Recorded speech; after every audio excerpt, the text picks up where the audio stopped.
یاد رکھیے گا کہ اسرائیل کبھی بھی یہ نہیں چاہتا کہ ایران اور امریکہ کے آپس میں کسی قسم کے کوئی مذاکرات ہوں۔ یہی وجہ ہے کہ جو سب سے اہم ترین سفارت خار تھا جس نے مذاکرات کروانے تھے، سب سے پہلے اسرائیل نے اسی کو نشانہ بنایا، اس کو شہید کیا، باقی لوگوں کو بھی شہید کیا جو یہ چاہتے ہیں کہ بھئی کسی طریقے سے مذاکرات ہو جائے۔ ایرانی وزیر خارجہ نے ایک اور بات کی، انہوں نے کہا کہ امریکہ ایران پر اسرائیلی حملوں کے اندر ملوث ہے۔ انہوں نے کہا جس کا سب سے بڑا ثبوت یہ ہے کہ ٹرمپ جب بھی بات کرتا ہے وہ یہ کہتا ہے کہ ہم نے یہ کیا، وہ ہم کا لفظ استعمال کرتا ہے، اس کا مطلب ہے کہ یہ دونوں آپس کے اندر ملے ہوئے ہیں۔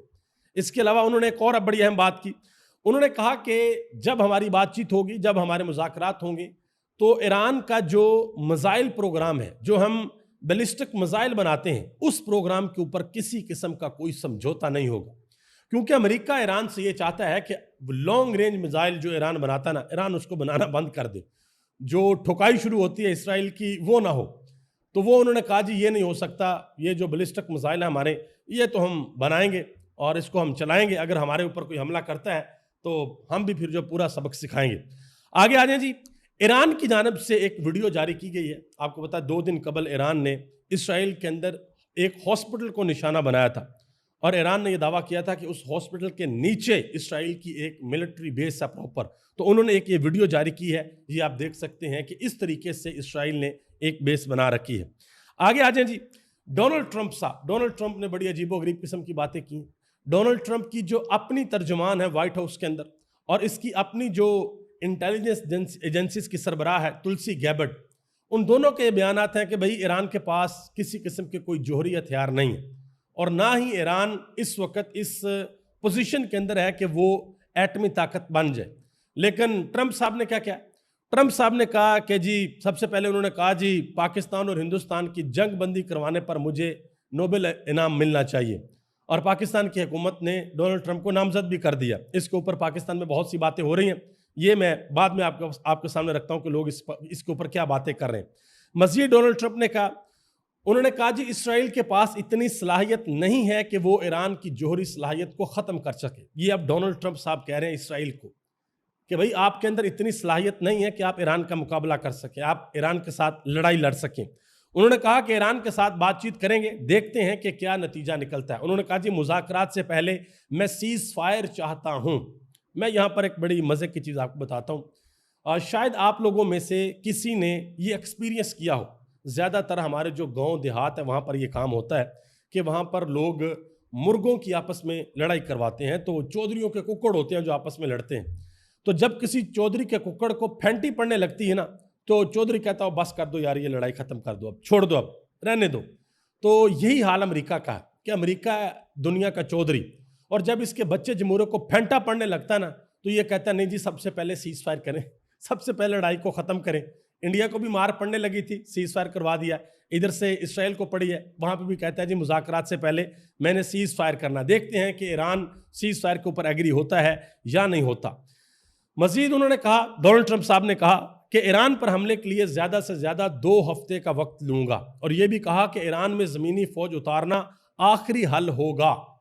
ایک دفعہ اگر امریکہ نے غلطی کر لی کہ ایران کے اوپر زمینی فوج بھیجی تو پھر امریکہ کو ایک ایسا سبق ملے گا کہ پتہ نہیں اگلی کتنی صدیاں امریکہ کی نسلیں ڈونلڈ ٹرمپ کی اس غلطی کو بھگتیں گی کہ کتنی بڑی غلطی کی گئی ہے ایران کی جانب اپنی فوج کو بھیج کے، کیونکہ پھر اکیلا ایران نہیں لڑے گا، اور ایران کے جتنے بھی اتحادی ہیں وہ یہ واضح طور پر کہہ چکے ہیں کہ ہم بار بار ایران کو کہہ رہے ہیں کہ اگر آپ کو ہماری مدد چاہیے تو ہمیں بتائیں، تو ایران یہ کہہ رہا ہے کہ نہیں ابھی مجھے مدد نہیں چاہیے، ابھی میں اکیلے ان کے لیے کافی ہوں، میں ہینڈل کر رہا ہوں، میں سنبھال رہا ہوں، اسرائیل کو ہم دیکھ رہے ہیں۔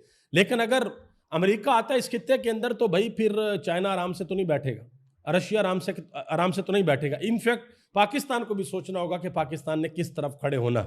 آگے آ جائیں، امریکہ کے سابق صدر کلنٹن، انہوں نے ایک انتہائی اہم بیان دیا، انہوں نے کہا جی نیتن یاہو نے اپنے اقتدار کو طول دینے کے لیے ایران سے جنگ کی ہے اور جنگ کرنا چاہتا ہے۔ انہوں نے کہا جی وہ پچھلے 20 سال سے اقتدار کے اندر ہے، اور مزید کہا کہ ہمیں جنگ میں حصہ لینے کی بجائے امن کے لیے کوشش کرنی چاہیے، مجھے امید ہے کہ صدر ٹرمپ ایسا ہی کریں گے۔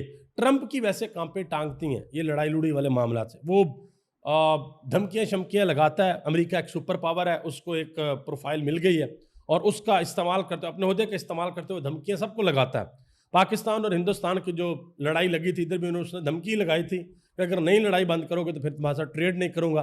تو پاکستان اور ہندوستان دونوں بھائی ڈرتے ہیں امریکہ سے, تو دونوں پیچھے ہٹ کے ٹھیک ہے بھائی ہم لڑائی نہیں کرتے. اب آگے آ جائیں, علامہ راجہ ناصر عباس انہوں نے ایک انتہائی اہم بات کی ہے. انہوں نے کہا جی اگر امریکہ ایران کے اوپر براہ راست حملہ کرتا ہے تو امریکہ کو بہت بڑی سزا ملے گی.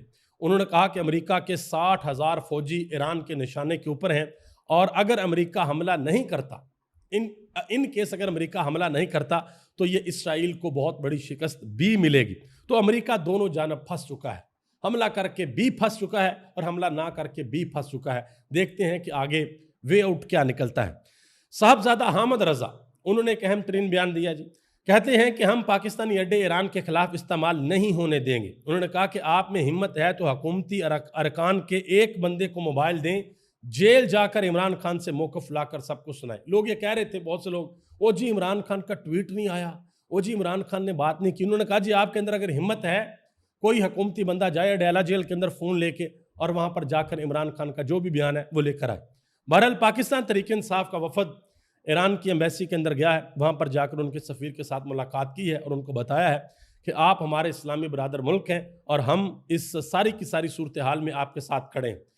نجم سیٹھی نے ایک بڑی اہم بات کی ہے جی. انہوں نے کہا جی کیا لگتا ہے کہ امریکہ آپ کو اربوں ڈالر دے گا یا امریکہ آپ کو ہتھیار دے گا اگر اس طریقے سے یہ معاملات چل رہے ہیں؟ انہوں نے کہا جی امریکہ صرف قرضوں کی صورت میں, یعنی کہ IMF سے یا ورلڈ بینک سے آپ کے اوپر ہاتھ ہولا رکھے گا اور کچھ نہیں ہوگا, یا آپ کو سپیئر پارٹس وغیرہ جو وہ آپ ملیں گے, جو امریکن اکوپمنٹ ہم پاکستان کے اندر یوز کرتے ہیں اس کے سپیئر پارٹس ہمیں مل جائیں گے. اس سے زیادہ انہوں نے کہا جی کچھ نہیں ہوگا. آگے آ جائیں جی, انتہائی اہم اور بڑی خبر ہے. پاکستان کی حکومت نے ڈونلڈ ٹرمپ کو نامزد کر دیا ہے نوبل پیس پرائز کے لیے, کہ ڈونلڈ ٹرمپ جو ہے وہ امن کے حامی ہیں, انہوں نے پاکستان اور ہندوستان کے کرائسس کو حل کیا ہے, لہٰذا ان کو عالمی جو ایک ایوارڈ ہے وہ ملنا چاہیے. اب میں یہاں پر ایک چیز آپ کو بتا دیتا ہوں. پاکستان اور ہندوستان کی جنگ ڈونلڈ ٹرمپ نے رکوا دی, یوکرین اور رشیا کی تو نہیں رکوا سکا, آج تک نہیں رکوا سکا. ایران اور اسرائیل کی بھی نہیں رکوا سکا, آج تک نہیں رکوا سکا. کیوں نہیں رکوا سکا؟ ڈونلڈ ٹرمپ صرف ان ممالک کی جنگ آپس میں رکوا سکتا ہے جو ممالک امریکہ کے کانے ہیں. کانے لفظ چلیں شاید آپ کو برا نہ لگے, یعنی کہ جن ممالک کی امریکہ کے اوپر ڈپینڈنسی زیادہ. ہمارے وہ خواجہ آصف صاحب واضح طور پر کہہ چکے ہیں کہ ہمیں جو امریکہ کے وینٹیلیٹر لگے ہوئے ہیں جب ان کا دل کرے گا وہ اتار دیں گے. تو پاکستان نے جب ہندوستان کو پھینٹا لگانا شروع کیا تھا تو امریکہ نے تو یہی کہنا تھا پاکستان کو بس کر دو بھائی, سیز فائر کر دو. تو پاکستان کو کرنا پڑا. وجہ اس کی کیا ہے؟ وجہ اس کی ہے کہ بھائی ہماری بہت سی ڈپینڈنسی امریکہ کے اوپر, IMF کے اوپر, ہم ان کی اجازت بغیر چوں بھی نہیں کر سکتے. ٹھیک ہے, یہ ایک فیکٹ ہے. لیکن ایک اور فیکٹ بھی ہے کہ پاکستان کی تاریخ میں ایک ایسا لیڈر ہے, آج بھی ہے, اڈیالہ جیل کے اندر ہے, اس نے امریکہ کو ایبسلیوٹلی ناٹ کہا تھا. اور بہت سی گواہیاں ابھی تک آ چکی ہیں کہ عمران خان نے وہ جو ایبسلیوٹلی ناٹ کہا تھا اس کی سزا عمران خان بھگت رہے ہیں, اور اسی وجہ سے عمران خان کی حکومت کو بھی گرایا گیا تھا. اب یہ جو حکومت نے کہا جی کر دیں, نوبل پیس پرائز ملنا چاہیے ڈونلڈ ٹرمپ کو, اس حوالے سے پاکستان کے اندر بھی بہت سی باتیں ہو رہی ہیں اور بہت سے لوگوں نے بہت سی چیزیں گنوائی ہیں کہ ٹرمپ نے یہ غلط کام کیے ہیں تو کیوں ان کا نام دیا گیا ہے, تجویز کیا گیا. حالانکہ فائنل جو ہے وہ ان کی جو اپنی کمیٹی ہوتی ہے وہ کرے گی, پاکستان نے صرف نامزد کیا. آگے آ جائیں جی, جنید اکبر خان صاحب نے قومی اسمبلی کے اندر ایک بڑی تگڑی تقریر کی ہے, اور پاکستان کی جوڈیشری کے اندر جو ججز بیٹھے ہوئے ہیں جو فیصلے کر رہے ہیں ان کو انہوں نے اپنی طرف سے بڑی شرم دلانے کی کوشش کی ہے کہ آپ ذرا تھوڑی سی غیرت کریں, ہمت پکڑیں اور انصاف کریں. انہوں نے کہا جی میں مطالبہ کرتا ہوں کہ ججز کی تنخواہوں کو بند کیا جائے اور جو بڑی بڑی عدالتیں ہیں ان کو یونیورسٹیاں بنایا جائے, جو ان کی بلڈنگز ہیں ان کو یونیورسٹی کے اندر بدل دیا جائے. انہوں نے کہا کہ میں ان ججز کی ماؤں کے اوپر بھی حیران ہوں کہ جنہوں نے ایسے بچے پیدا کیے ہیں, ان کا ایسا حوصلہ ہے کہ یہ انصاف نہیں کرتے. یہ باتوں انہوں نے آج فلور آف دا ہاؤس کی ہیں. مزید انہوں نے کہا کہ میں حکومت اور اسٹیبلشمنٹ کا شکر گزار ہوں کہ انہوں نے بتایا کہ یہ ملک عدلیہ کے بغیر بھی چل سکتا ہے. انہوں نے کہا کہ 26ویں آئینی ترمیم کے بعد عدلیہ کی یہ اوقات نہیں رہی کہ وہ انصاف دے. یہ بات جنید اکبر خان نے کی. آگے آ جائیں جی, حبیب اکرم نے عمران خان کے حوالے سے ایک بڑی اہم بات کی ہے. انہوں نے کہا کہ عمران خان بھی اگر نواز شریف کی طرح تعلقات بناتا تو وہ آج جیل کے اندر نہ ہوتا, بلکہ 50 روپے کے اسٹامپ پیپر کے اوپر وہ لندن کے محلات میں آرام کر رہا ہوتا. لیکن اس نے باہر والوں کو صاف الفاظ کے اندر ایبسلیوٹلی ناٹ کہا اور اندر والوں کو مال دینے سے یا چوری چکاٹی کرنے سے بھی منع کیا کہ بھئی کسی قسم کی کوئی کرپشن نہیں کرنے دوں گا، کوئی مال نہیں لینے دوں گا۔ اسی وجہ سے عمران خان آج جیل کے اندر ہے۔ کے پی اسمبلی کے اندر بجٹ کا آپ کو پتہ بڑا معاملہ بنا ہوا ہے کہ بجٹ پاس ہونا یا نہیں ہونا، تو بابر سلیم سواتی جو وہاں کے اسپیکر ہیں انہوں نے سارے کے سارے بہام ختم کر دیے۔ انہوں نے کہا جی جب تک عمران خان سے ملاقات نہیں کروائی جاتی کوئی کٹ موشن نہیں لیں گے اور بجٹ پاس نہیں ہوگا اور کسی کو اس ایوان کے اندر بولنے کی بھی اجازت نہیں ہوگی۔ آگے آ جائیں جی، بیرسٹر ابوذر سلمان نیازی انہوں نے ایک بڑی اہم بات کی ہے عطر کاظمی کے شو میں۔ انہوں نے کہا کہ کچھ لڑائیاں جیتنے کے لیے ہوتی ہیں اور کچھ لڑائیاں نظام کی منافقت کو بے نقاب کرنے کے لیے ہوتی ہیں، اس وجہ سے لڑی جاتی ہیں۔ انہوں نے کہا کہ اسی لیے مخصوص نشستوں کا جو کیس ہے وہ لڑنے کا مشورہ دیا گیا اور یہ کہا گیا کہ بھئی ہم نے مقابلہ کرنا ہے اور لائیو سٹریم کی درخواست بھی دی گئی۔ انہوں نے کہا کہ یہ مشورہ جو ہے وہ دیا گیا تھا اور اب ہم بے نقاب کر رہے ہیں۔ آگے آ جائیں جی، پاکستان تحریک انصاف کے ایک رہنما ہیں میاں فیاض چھجڑا، انہوں نے واضح طور پر ایک بات بتائی ہے۔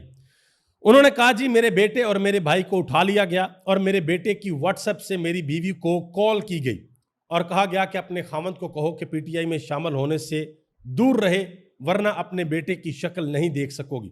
انہوں نے کہا کہ میں نے عمران خان کے نام پر ووٹ لیا، میں عمران خان کو نہیں چھوڑ سکتا۔ یہ حالات کیے گئے پاکستان تحریک انصاف کے ساتھ الیکشن میں، اور سپریم کورٹ آف پاکستان کے اندر خاتون جج ایک بیٹھ کر کہتی ہیں جی ہمیں سوشل میڈیا پر تنقید کا نشانہ بنایا جاتا ہے۔